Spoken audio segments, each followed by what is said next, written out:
Hi, it's Katarina here with Beauty Junkees. I'm here today to show you how to cream contour the face using the Beauty Junkees Purple Pear Sponge in just a few very easy, simple steps. So let's begin. Start off by placing your sponge under lukewarm to cold water to dampen the sponge. This is going to make it larger, it's going to make it softer, a little bit more bouncy as well. After you have your sponge to a nice damp consistency, go ahead and take your cream contour and taking the pointed side first, get some product on there, and then you're just going to place this right where you would naturally contour. The pointed side makes it very easy to place the product because it's very precise and you can really kind of hollow out those cheekbones.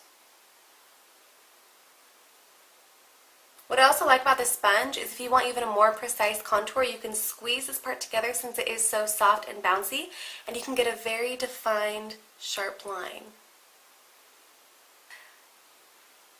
Just start by placing the product all around your face first.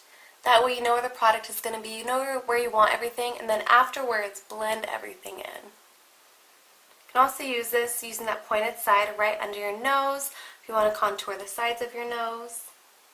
And now that we have the product placed all over the face, we want to switch over to the bottom side of the sponge, the more round side, and just start bouncing that into your skin. This is what's going to make it look like you have that very natural sun-kissed glow and those very natural shadows where you would like to contour.